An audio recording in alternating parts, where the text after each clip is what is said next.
Hello বন্ধুরা, আমরা আবার পুনরায় আমাদের তৃতীয় ভিডিওতে ফিরে আসলাম।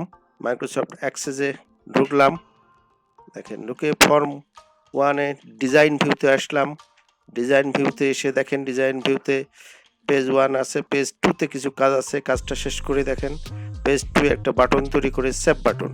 দেখেন সেই বাটনে সেভ রেকর্ড এভাবে লিখে দিব। লিখে দিয়ে নেক্সট দিলাম, টেক্সট দিলাম, আবার লিখে দিলাম সেভ বাটন। সেভ বাটন লিখে দিয়ে ফিনিশ শেষ করে দিলাম। সেভ বাটন হয়ে গেল। পরবর্তীতে এই সেভ বাটনকে কীভাবে কিছু ডিজাইন করতে পারে ইচ্ছে করলে দেখেন, আপনাদের আগেই যেটা দেখিয়েছিলাম সেই হিসাবে ডিজাইনটা করে ফেলতে পারি। ডিজাইনটা করে ফেলতাম। ব্যাকগ্রাউন্ডে যে আবার পুনরায় আরেকটি বাটন করতে হবে, কারণ আমরা সেখান থেকে গো টু ফার্স্ট পেজে যাওয়ার জন্য সেই টগল বাটনে ক্লিক দিলাম। দেখেন টগল বাটনে দেখেন কীভাবে এটা আপনাদের করে দেখাচ্ছি প্রথম পেজেই। অতএব এটা আপনারা দেখে বুঝতে পারবেন এবং করতে পারবেন। গো টু ফার্স্ট পেজ লিখে দিলাম। গো টু ফার্স্ট পেজ হয়ে গেল। টগল বাটন সৃষ্টি হয়ে গেল। এখন টগল বাটনের এখানে একটু কাজ করতে হবে। এর ব্যাকে একটা সামান্য একটু ছোট্ট কোড লিখতে হবে। কোড বিল্ডারে যে দেখেন, এটা আপনাদের শিখিয়েছি। কোড বিল্ডারে আগের মতোই ঠিক লিখে ফেললাম। ট্যাব কন্ট্রোল 0 কোডে লিখে দিলাম। দেখেন কোডটা লিখে ফেলছি।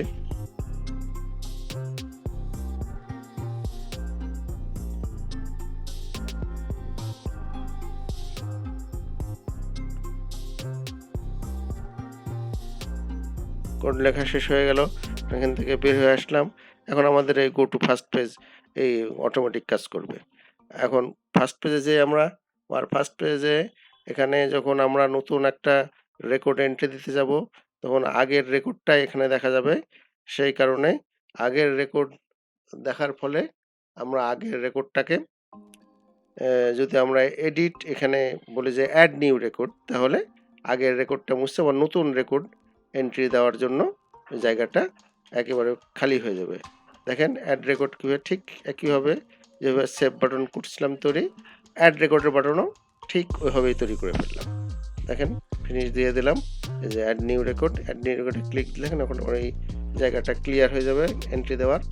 এখন আসেন আমরা কতটা এন্ট্রি দিয়েছি এ পর্যন্ত, টোটাল এন্ট্রি কতটা দিয়েছি সেইটার একটা বাটন তৈরি করে ফেলি। কতটা এন্ট্রি হলো, একজন ডাটা এন্ট্রি অপারেটর মনে করেন 100, 200, 300 এন্ট্রি দিল, কিন্তু কতটা এন্ট্রি দিল কীভাবে দেখবে?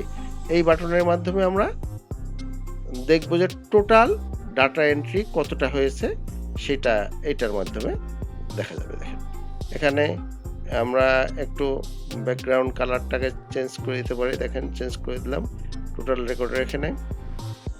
এখন সেটা আবার যদি ফন্টের কালার চেঞ্জ করতে চাই করলাম। এবার দেখেন এই কতটা রেকর্ড এখানে এন্ট্রি হয়েছে। একটা ছোট্ট কোড লেখা লাগবে, সেই কোডটা লিখে ফেলি। দেখেন এই কোডটা কীভাবে লিখে ফেলি, ডিকাউন্ট এন্টার। দেখেন কোডটা লিখে ফেললাম।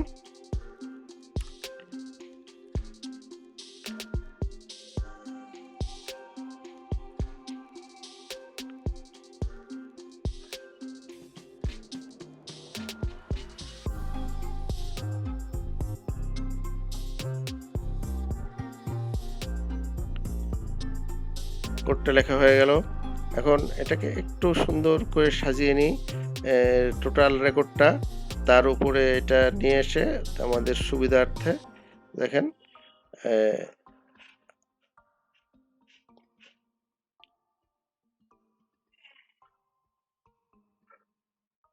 এর পরবর্তীতে আমরা আরেকটি কাজ করতে পারি, সেটা হচ্ছে ফাইন রেকর্ড। কেমন করে আমরা দেখবো যে কত নম্বর রেকর্ড, হয়তো 2 নম্বর, 3 নম্বর, 50 নম্বর রেকর্ড আমরা যদি এডিট করতে চাই, সেক্ষেত্রে ফাইন রেকর্ডের একটি বাটন আমরা করে দেব। দেখেন ফাইন রেকর্ডের বাটন কীভাবে করতে হয় সেটা দেখা যাচ্ছে। ফাইন রেকর্ড এটা আমরা মোড়ে যাই, সেখানে দেবো একটা কম্বো বক্স দেবো।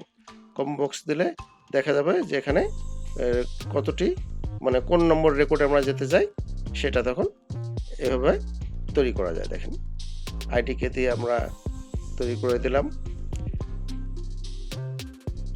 লিখে দিলাম যে ফাইন রেকর্ড। মনে করেন 10 নম্বর দেখবো, 5 নম্বর দেখবো। এখানে একটু আমরা এটা সুন্দর করে সাজিয়ে নিচ্ছি। এখানে অন্য কোনো কাজ নাই, এখানে শুধু আমরা সাজিয়ে নেওয়ার কাজটা করছি। দেখেন সাজানো এমনি, তাছাড়া একটু ডিজাইন করছি, ডিজাইন করে দেখেন, ডিজাইন করে দিয়ে দিলাম। এই কাজগুলো আপনাদের এর আগেও দেখিয়েছি, আপনারা শুধু দেখলে বুঝতে পারবেন কি কাজ করছি।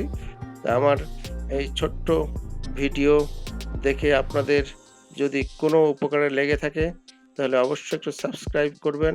সাবস্ক্রাইব করলে আমার নতুন ভিডিও আসার সঙ্গে সঙ্গে আপনার কাছে পৌঁছে দেওয়া হবে। এবং এই সাথে আরও বলছি যে এর পরবর্তী ভিডিওতে আমরা আসবো ডাটা এন্ট্রি করব।